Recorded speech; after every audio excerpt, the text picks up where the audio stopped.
Hello guys, papakita ko pala sa inyo kung paano i-operate itong coins counter module na binebenta po namin.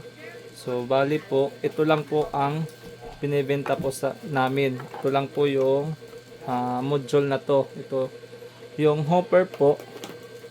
Itong hopper, hindi po to kasama sa package natin. Bali, ito lang po. Itong hopper na po is mabibili to sa Shopee. Marami namang available sa Shopee.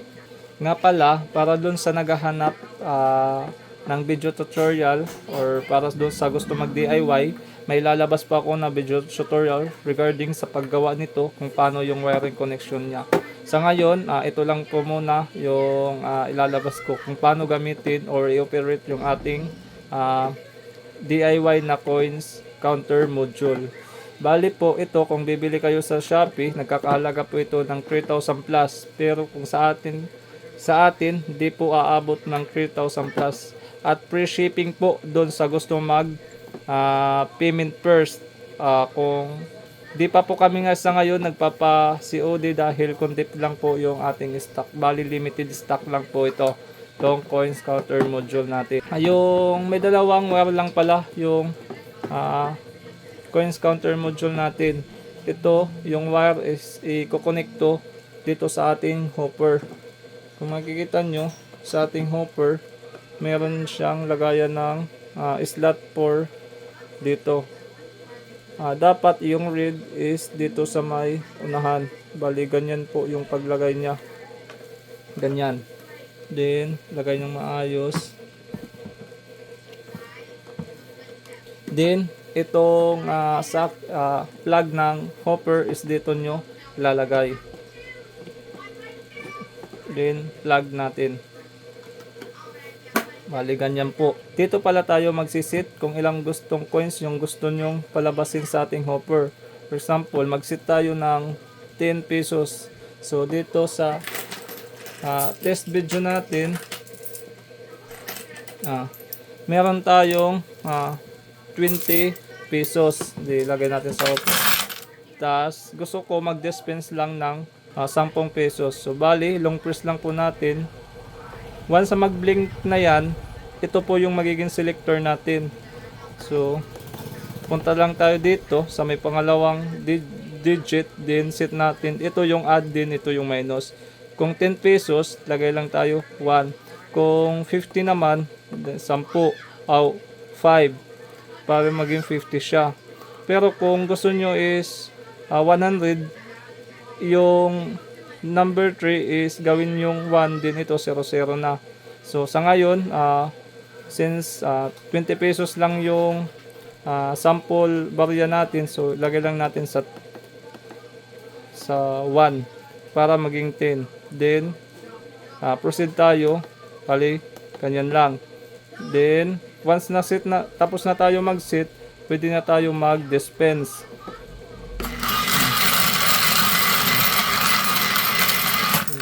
Pag ma-reach niya yung number na sinit natin, kusang i-stop yung ating hopper. Bali, bilangin natin 2, 4, 6, 8, 10. Walang kulang, sakto. Then, kung gusto nyo pang mag-dispense, press lang natin yung center. Then, pag ma-reach niya yung 10,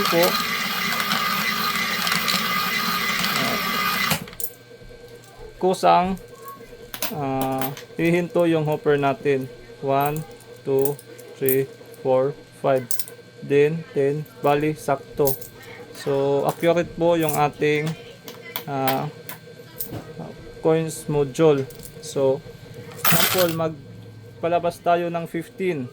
So, long press lang natin.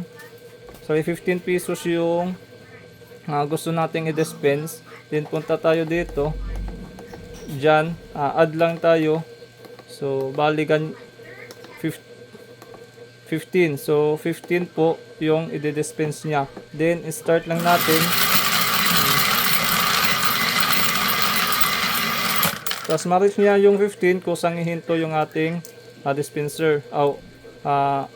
kusangin to yung pag-dispense ng ating hopper. So bali bilangin natin 2, 4, 6, 8, 10, 12, 15. Bali sakto guys.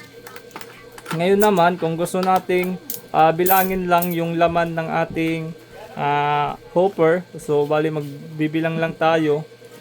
Hindi po tayo magsisit ng kung ilang piraso lang yung i-dispense. Yung gagawin natin is paparan lang natin yung ating hopper.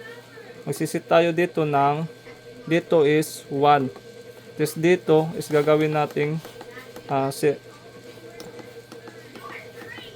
0.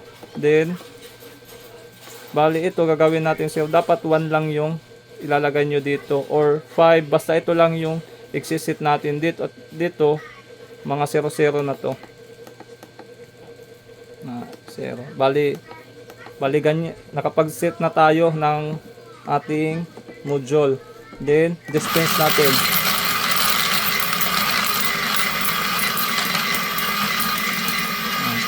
Bali hindi po siya hinto dahil gusto lang natin bilangin yung ating yung ating laman ng ating hopper.